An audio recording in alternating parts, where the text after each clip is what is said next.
नमस्कार दोस्तों, भगवन भक्ति प्रश्न में आपका स्वागत है। नाहं जानामि ते रूपम किहेशि महेश्वर महेश्वरी या सोशी महादेव ताहशाय नमो नमः।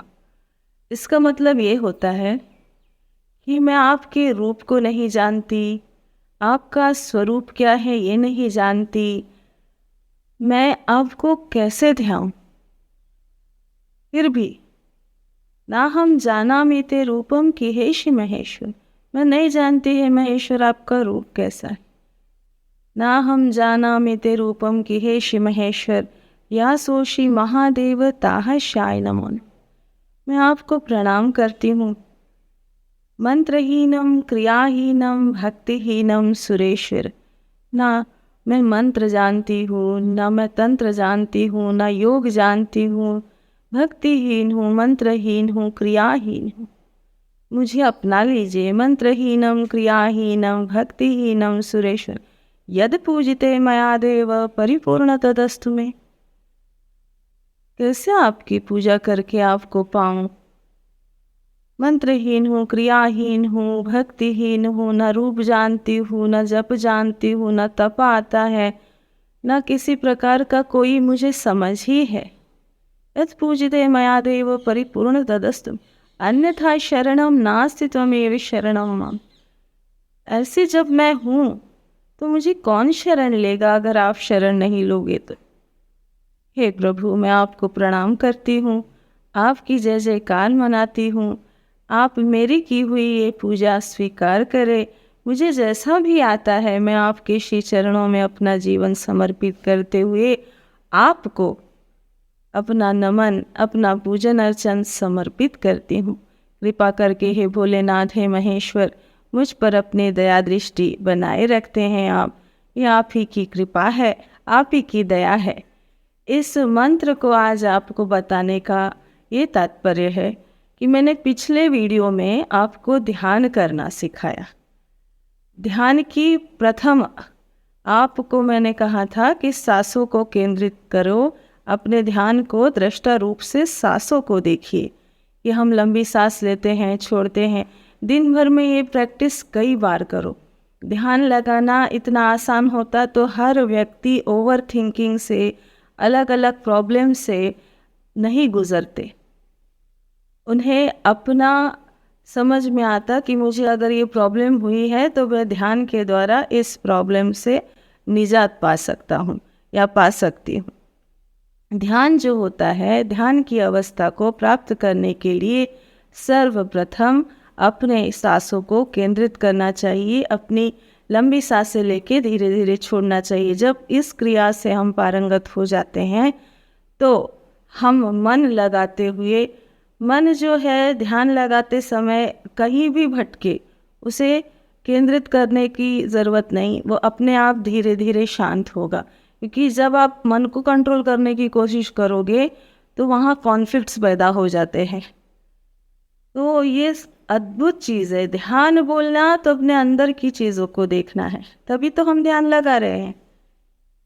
और ध्यान हम क्यों लगा रहे हैं? बाकी बाहरी चीज़ों से हम मुक्त हो जाएं, हमें कोई भी बाहरी चीज़ों का भान ना रहे, हम अपने आप में खो जाएं, उसे ध्यान कहते हैं। ध्यान का मतलब है दृष्टा। हम दृष्टा बन के अपने आप जो अंदर है उसको देखना है, उसे ध्यान कहते हैं। ध्यान बोले तो कोई तंत्र मंत्र पढ़ते जाएं, वो ध्यान नहीं है। हाँ, लेकिन आप जप ओंकार स्वरूप का, राम नाम का अपने सांसों के साथ ले सकते हैं। उदाहरण के तौर पर अगर हमें राम जपना है तो हम कैसे जपेंगे?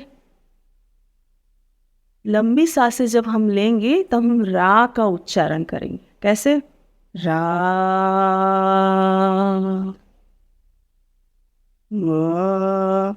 सांस लेते हुए रा को उच्चारण करना है और सांस छोड़ते समय म का उच्चारण करना है।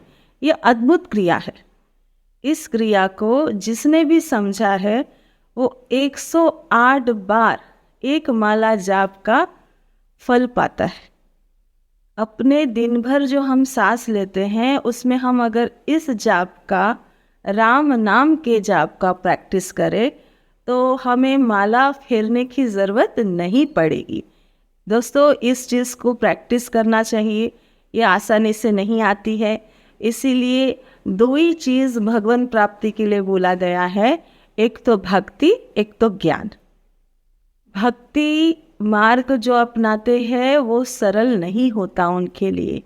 भक्त की अनन्य परीक्षा लेकर ही प्रभु उसके पास आते हैं।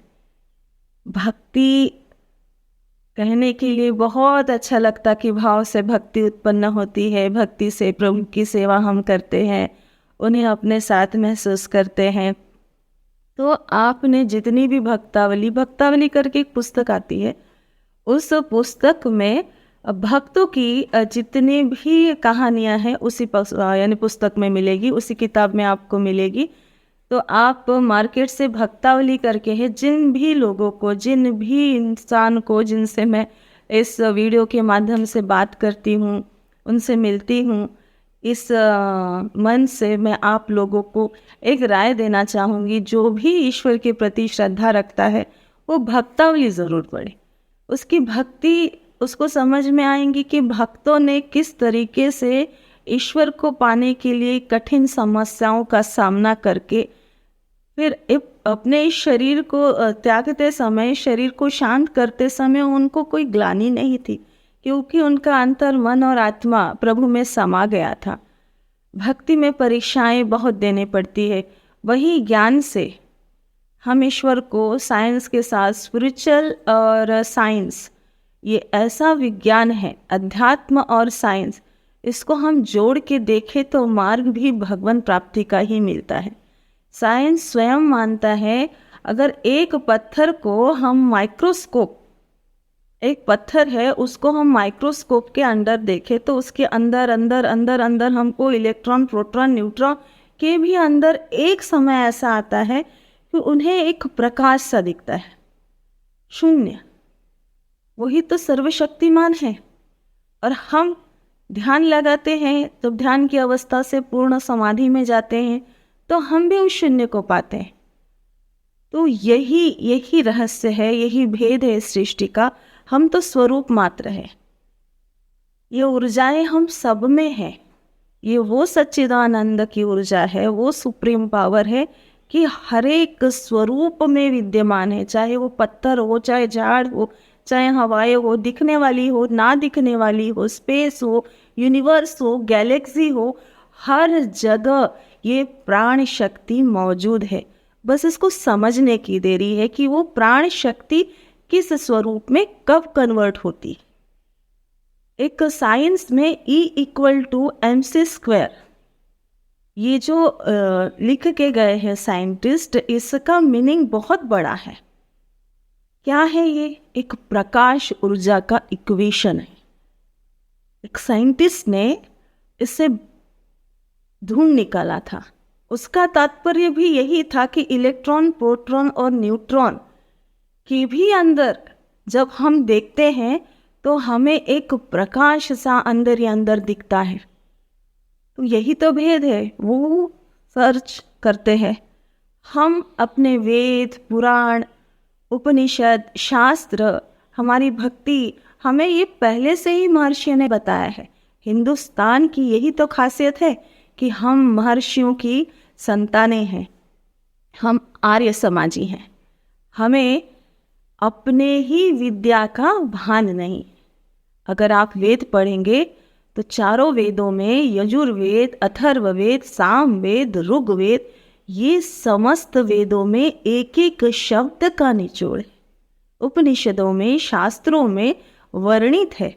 ज्ञान से आप जाइए तो आप पता लगाएंगे ब्रह्मांड के उस छोर का कि आज से पहले हम जब नहीं थे, जब वो युग चालू था, सभी और आनंदित लोग थे, उस समय महर्षियों ने अनेक तपस्याओं करके एक अपने ग्रंथों को लिखना चालू किया था, अपने वेदों को लिखना चालू किया था, पुराणों को लिखना चालू किया था। उन पुराणों में स्वयं ईश्वर ने जान डाली है। आज भागवत गीता स्वयं श्री कृष्ण रूप है। जहाँ भी आप भागवत होती है वहाँ जाके विराजिए, बैठिए, वहाँ जाके शांति से एक एक शब्द को समझने की कोशिश कीजिए। आपके अंदर ज्ञान की ऐसी प्राप्ति होगी कि आप जीवन जीने की कला भागवत गीता से, श्रीमद् भागवत गीता से सीख सकते हैं। अनेकों अध्याय में, 18 अध्याय के अंदर, एक एक अध्याय में हर एक प्रॉब्लम का हमें निचोड़ दिया है, हमें समस्याओं का हल दिया है। जो भागवत गीता अच्छे से समझ जाता है उसे जीवन जीने में आसानी जाती है। कर्मों को हम ही ने बीज बोया है, जो कर्म हमें समस्याएं बन के आती है, तो उस समय कैसे धीर गंभीर होके उन समस्याओं का निवारण करना चाहिए।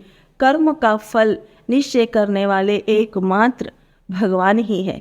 हमें कर्म करने की आज्ञा दिया है, और वो भी कर्म सोच समझ के अच्छे तरीके से, वरना फल आपका सामने इंतज़ार कर रहा है। तो दोस्तों, आज के लिए इतना ही। जय जय, राधे राधे, जय।